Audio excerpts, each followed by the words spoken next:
Hi guys, this is Mark Magnifico Magsayo. You are watching Channel Manoy. Magandang araw mga pre, mayong adlaw po sa mga Bisaya diha. Ang pagbabalik ng hinahangaang rivalry ng dalawang bansa noon sa larangan ng boxing. Kasama na ang rivalry ng dalawang magagaling na coach. Matatanda ang yumanig sa kasaysayan ng boxing, ang laban ni Manny Pacquiao noon nang dinurog niya ang mga Meksikanong boksidor.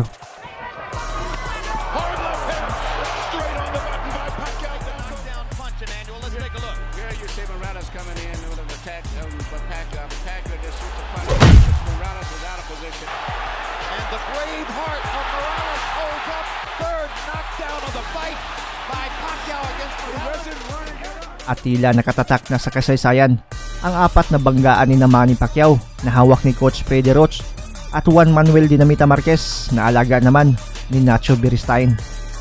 Matapos ang halos isang dekadang pananahimik ng dalawang bansa ay muling napukaw ang tila ba nanahimik na rivalry. Isang bagong kabanata na naman ang mabubuksan. Ngayong linggo na magaganap ang bagong banggaan. Rey Vargas ng Mexico kontra Mark Magsayo ng Pilipinas. Bata ni Coach Freddie Roach kontra alaga ni Coach Nacho Beristain. Ang rivalry na muling bubuhayin. Parehong undefeated itong si Magsayo at si Vargas.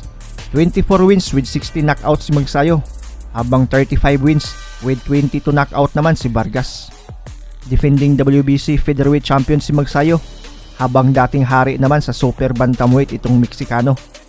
5'10" and 1/2 ang height ni Vargas at 31 ang edad, habang 27 pa si Magsayo at 5'6" lang ang tangkad. Mabilis, magaling at may stamina din itong challenger na Meksikano. Habang mabilis, magaling at malakas din itong si Magsayo. Kaninong undefeated record kaya ang unang mamarkahan ng unang pagkatalo? Madidipinsahan kaya sa unang pagkakataon ni Magsayo ang titulo kontra sa kaparehong undefeated, mas matangkad na Mexican challenger na si Rey Vargas? Ano sa palagay mo? 2010 unang pumasok bilang professional boxer si Vargas, nag-umpisa sa bantamweight, habang 2013 naman si Magsayo at sa featherweight nagsimula.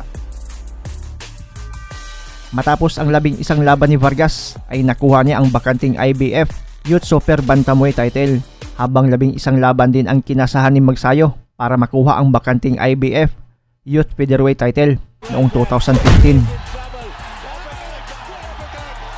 2013 nakuha ni Manny Vargas ang bakanting WBC Youth Super Bantamweight title.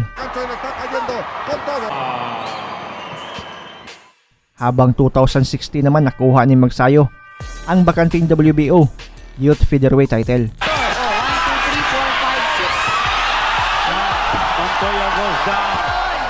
Sa kaparehong taon, nakuha ni Magsayo ang bakanting WBO International Featherweight title. Habang 2015, nakuha naman ni Vargas ang bakanting WBC International Silver Super Bantamweight title.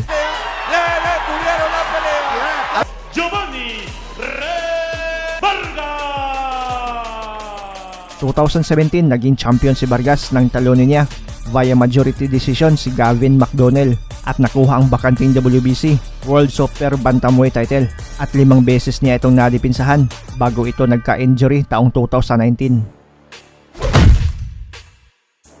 Habang si Magsayo naman ay taong 2022 naging champion nang talunin niya ang nooy defending WBC World Featherweight champion na si Gary Russell Jr. via majority decision. Taong 2021 naman unang umakyat ng timbang at lumaban itong si Rey Vargas sa featherweight division, at ngayong 2022 ay nabigyan agad siya ng pagkakataon na makalaban si Magsayo para sa WBC title na hawak ng Pinoy.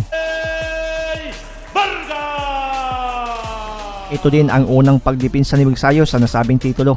Talagang kapanapanabik ang laban ng dalawa. Aasahan ang walang tigil na suntukan sa ibabaw ng lona. Matira ang matibay sa bakbakan. Ano sa palagay mo? May babagsak kaya o aabot ang desisyon sa kamay ng mga hurado? Ano pa ang hinihintay mo? Talpak na!